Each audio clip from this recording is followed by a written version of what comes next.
मां भैंस की मार की काल्पनिक अनुमान करके बहादुर की दुगुनी पिटाई कर देती है और बहादुर कराहता रहता है, रात भर जंगल में छिपा रहता है। बहादुर का मन अपनी मां से फट जाता है। बात है कि बहादुर के पिता एक युद्ध में मारे चले गए। बहादुर का घर बिहार और नेपाल की सीमा पर है। उसकी मां परिवार का पालन पोषण क्या करते थे। मां सोचती थी कि लड़का भी हमारी किसी काम में हाथ बटाए, यानी सहयोग करे, लेकिन लड़का तो था तेरी मेरी वाला। अभी क्या करता था कि सुबह निकलता था, अब भर दिन इस पहाड़ पे उस पहाड़ पे खेल धूप कर के अपना टाइम काट लेता था।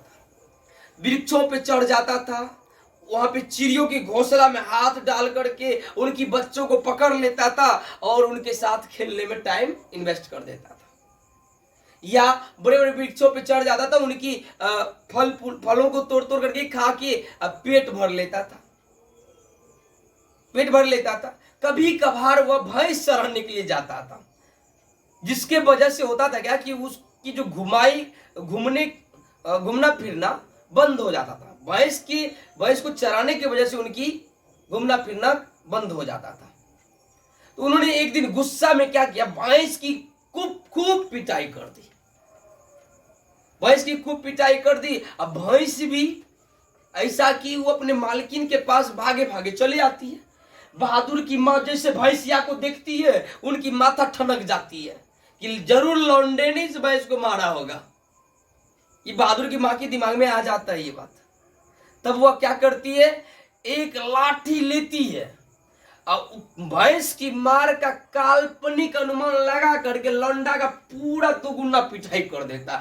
लड़का का मन ठनक गया, मां से लड़का का मन फट गया।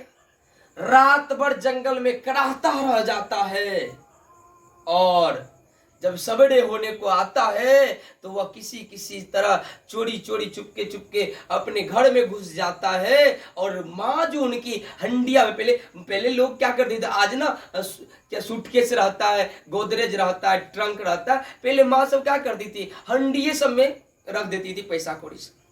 फुच्ची हुआ करता था, छाछी हुआ करता था, उसी में या बक्सा तोड़ में, मम्मी लोग तो बक्सा के तोड़, बक्सा में नहीं रखेगी पैसा, वो बक्सा के तोड़े में रख देगी।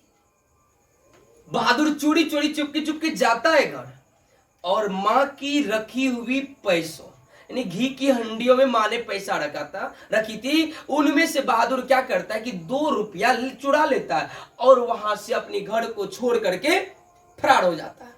अब बताइए कितना अनर्थ कर दिया लड़का ने। अरे मां थी, मां हमारी कोई दिक्कत नहीं है, दया तो है उनमें। मां कौन सी खराब आपके बारे में सोच रही थी। वो भी तो अच्छा ही सोचती थी कि तुम कम से कम, अभी तेरा बाप नहीं है, तू अच्छा से काम कर, अच्छा से मेहनत कर, ताकि कल की डेट में तेरे को कोई टेंशन नहीं होगी। लेकिन बंदा करता है क्या, भाग जाता है और चले आता है नौकर के रूप में।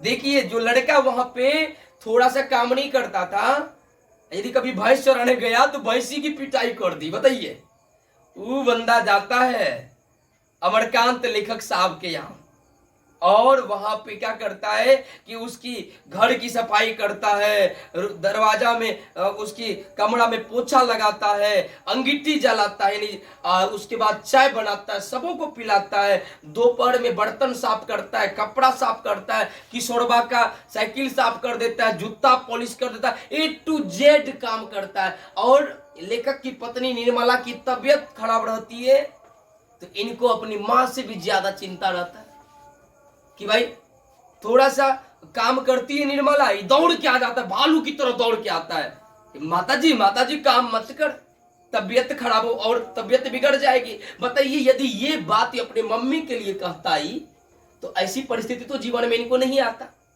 माता पिता गुरु इनकी फटकार तो बच्चों के लिए क्या आशीर्वाद है।